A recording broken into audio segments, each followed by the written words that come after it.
Welcome to the Becoming babyREADY podcast, your podcast for queer family planning. My name is Sam, and throughout this podcast, you'll hear me have conversations with professionals who work alongside people who want to start and grow their families, as well as parents of intentionally created families. Everyone I speak to identifies as being part of the 2S LGBTQIA+ community. This is your opportunity to learn answers to questions you didn't even know you had. Welcome, everyone. Today, I want to take a moment and welcome Guillaume and Luigi, and they are here to talk to us all the way from France about the journey that they are on. So welcome, Guillaume and Luigi, and tell us about the members of your existing family. First of all, thank you very much for having us. That's a pleasure. Well, our family so far is the two of us. Perfect. Yeah. And what brings you to this show? We connected, social media is a wonderful thing. We connected through social media, and you are on an interesting journey. And so can you tell us a little bit about the journey you're on in terms of wanting to create your family? Yeah, sure. So we are a gay couple, as you can see. Yes. So we've been together for 11 years.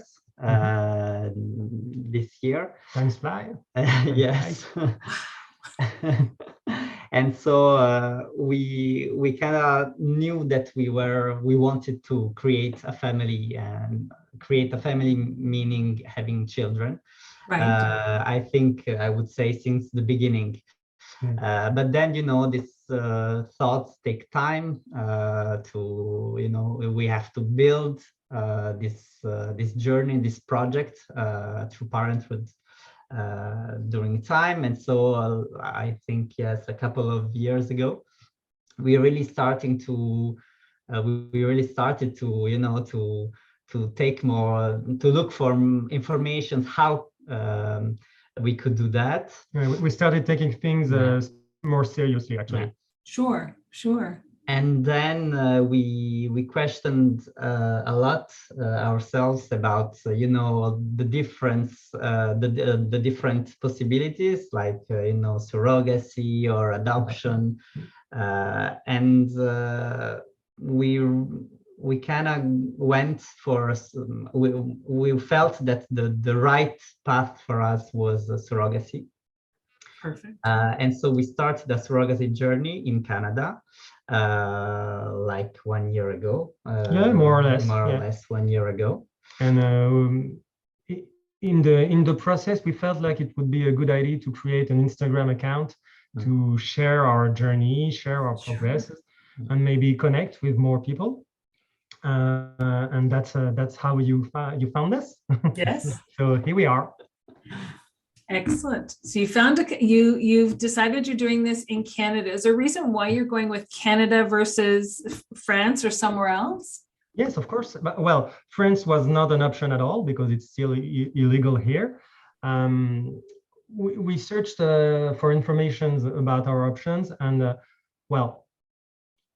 for us it kind of was meant to be in Canada, because it's the more ethical place to do that kind of thing. Okay. And we really felt a connection with the way of approaching those things.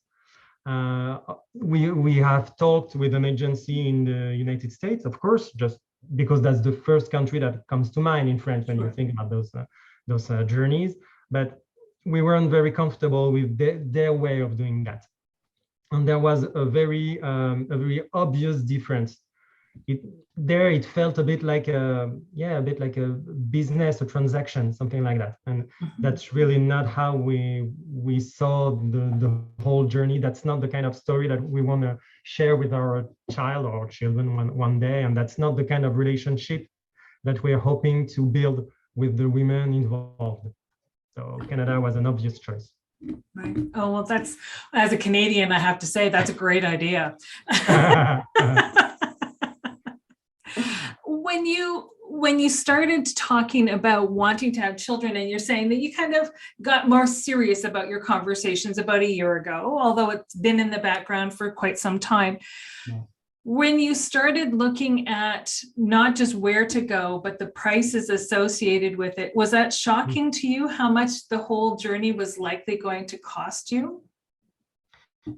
So actually, we tried to look for information first of all through like LGBT association or communities, local communities here of Right. parents that went through the same, more or less the same journeys.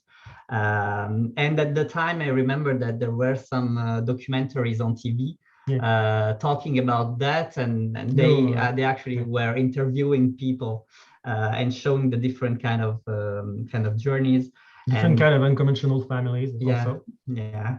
There were very different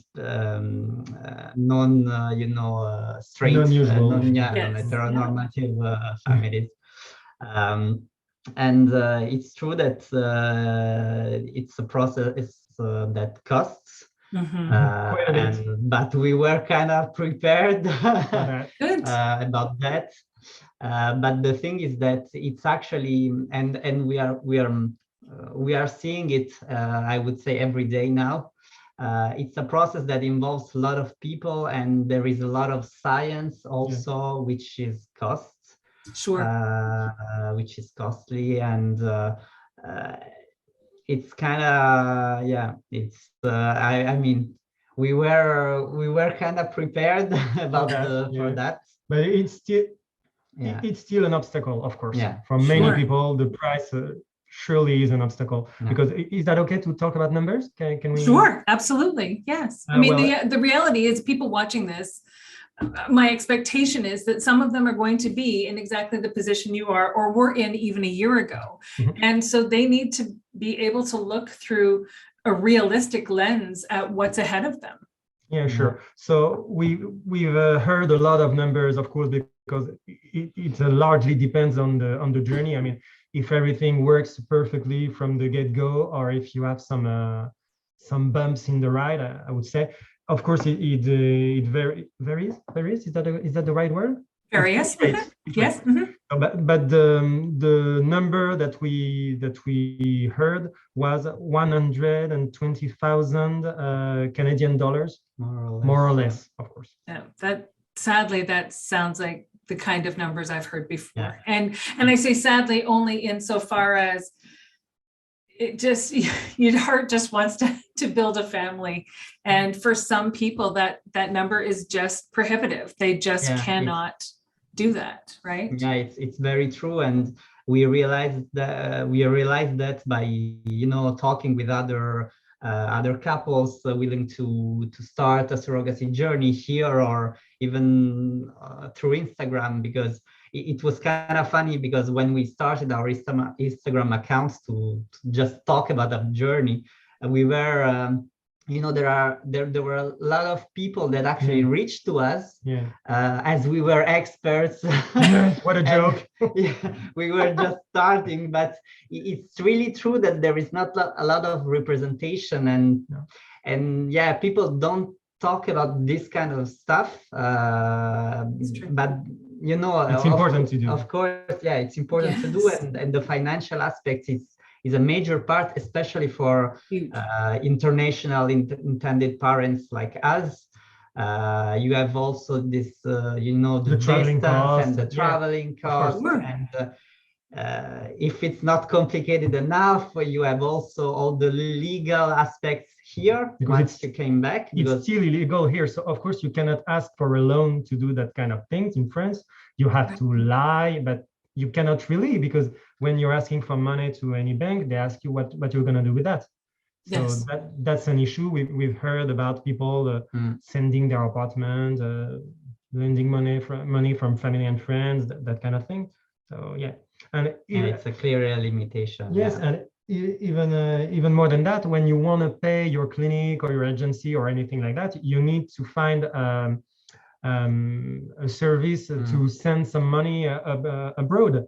And there is also some legal issue there, because if you have to say that it's for a surrogacy, or if they just realize that it's for a fertility clinic or something like that, they might just refuse to do so. Right. Oh, You don't, we actually, we didn't realize that at the beginning, No. but things are like that, and also things are changing. Hopefully. So you have to keep you have to keep on with all the you different do. changes. Yeah.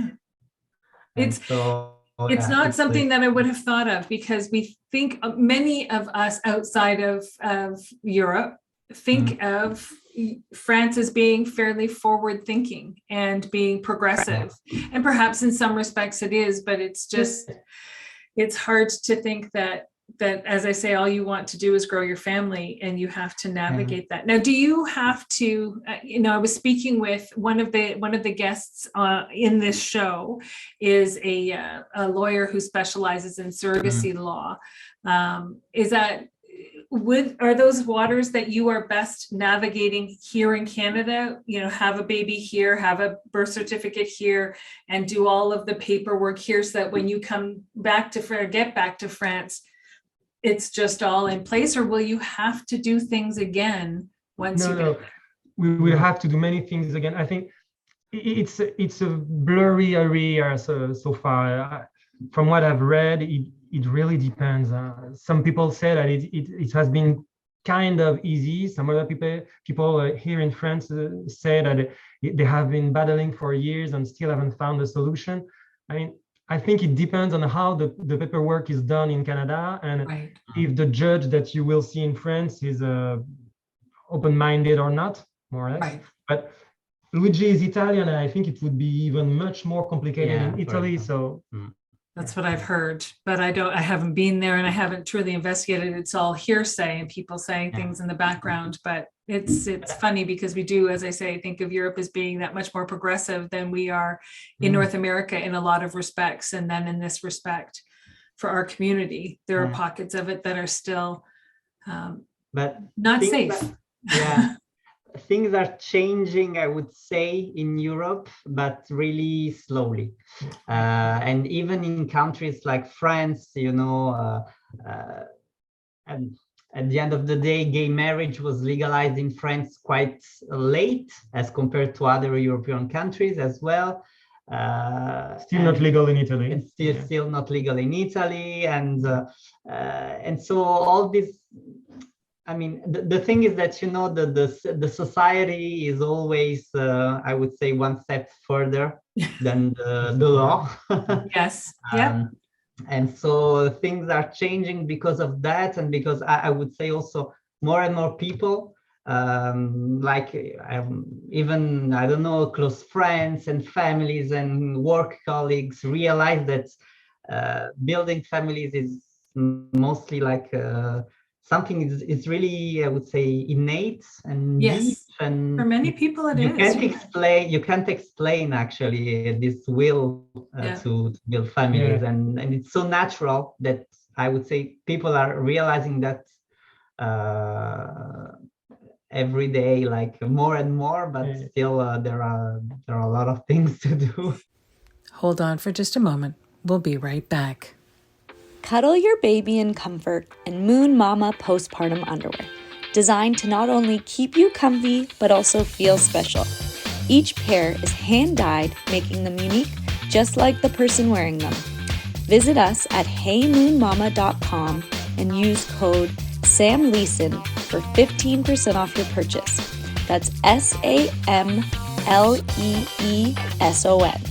You can also find us on Instagram and Facebook at Hey Moon Mama. Stay comfy. It's kind of funny because ever since we engaged in this journey of surrogacy, we turned ourselves as kind of teachers. I would say that we are teaching our families and friends about all of that.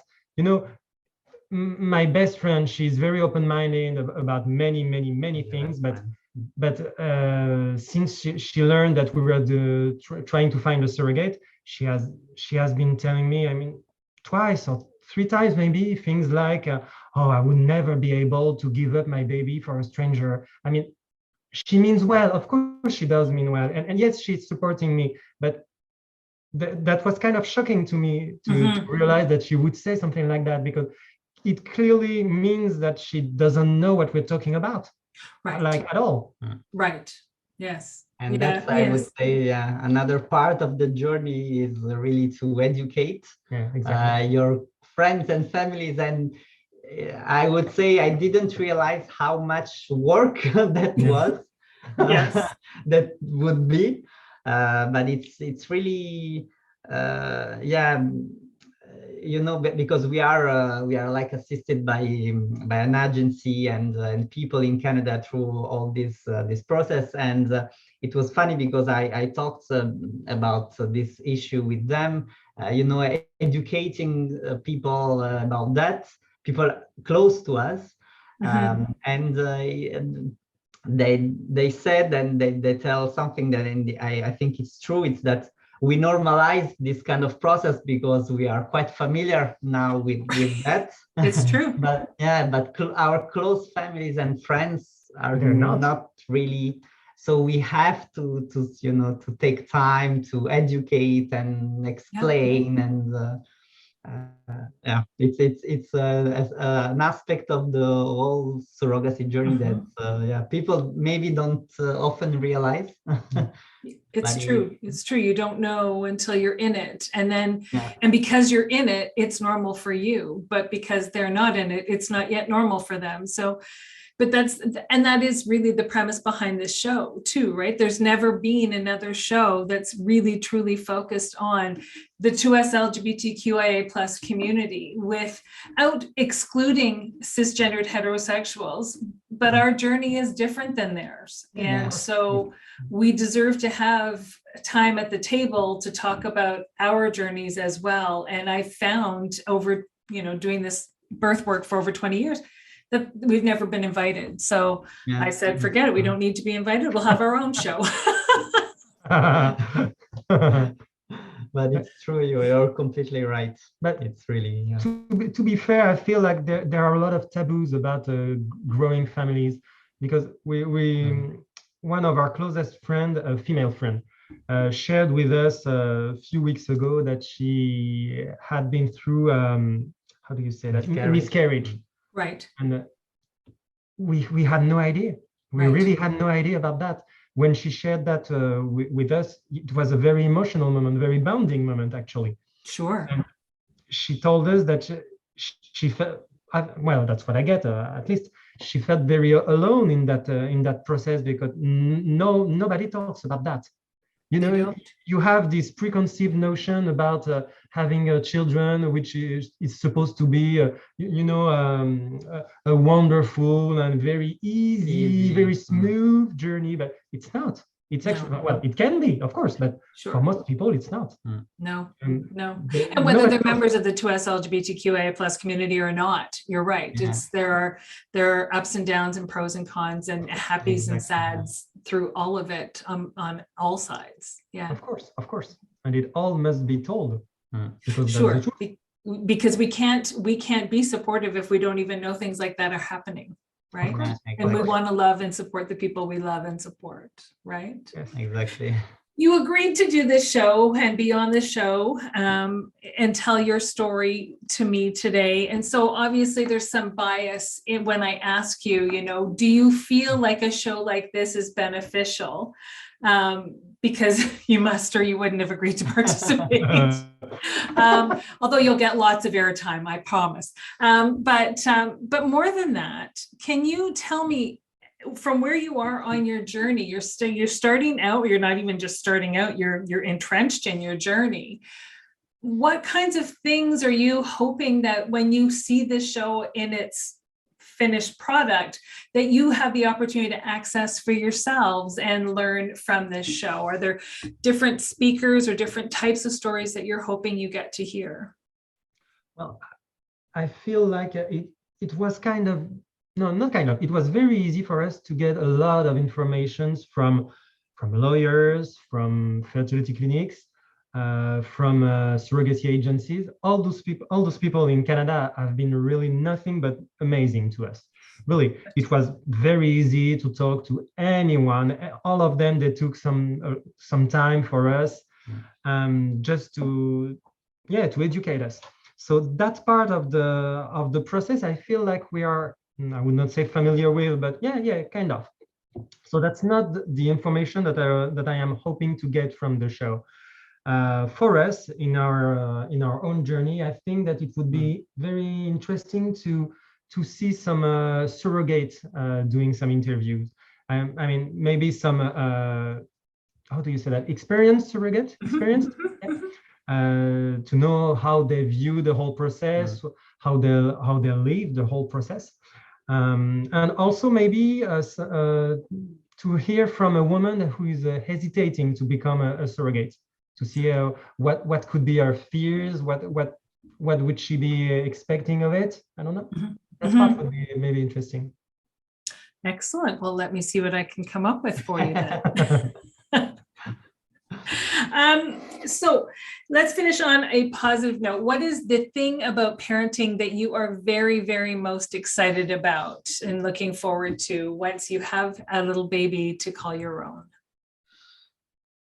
I would say, at least for me, but I think for us as parents, I think that the most exciting thing will be to share things with our child or children.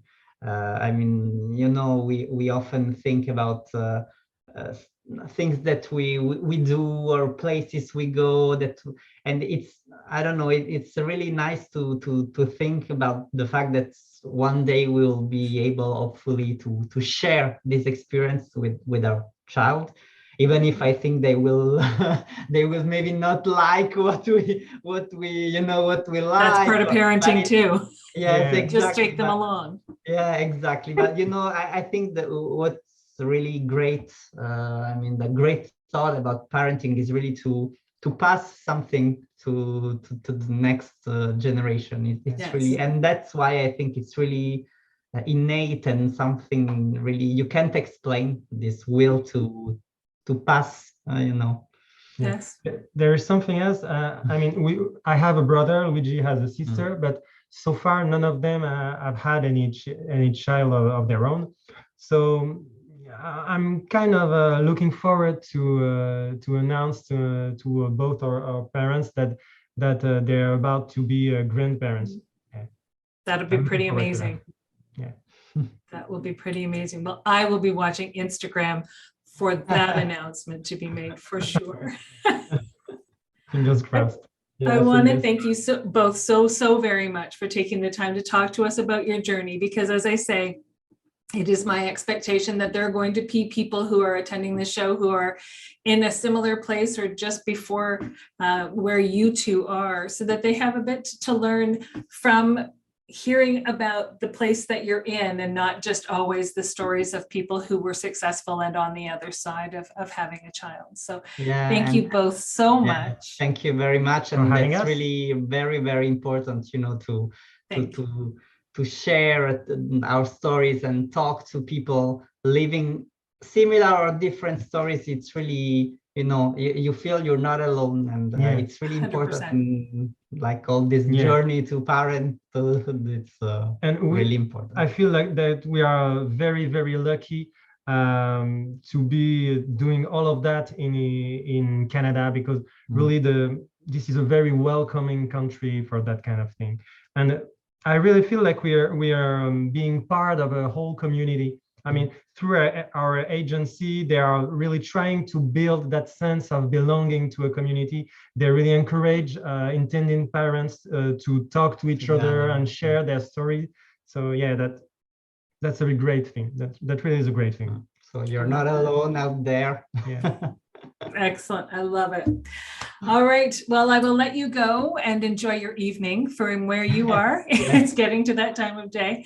And thank you so much for taking the time to chat with me. Well, thank you very much. Thank you very much. And sorry, we are being a bit talkative, maybe a bit too much, but that's who we are. It's perfectly perfect. Thank you for joining me today on the Becoming Baby Ready podcast. If you have a story that you'd like to share, or you know someone who might, if you're a professional who works in the capacity of helping people start and grow their families, and you identify as being a part of the 2S LGBTQIA+ community yourself, then please don't hesitate to reach out. We always have room for more stories to share, and there's always more learning to do.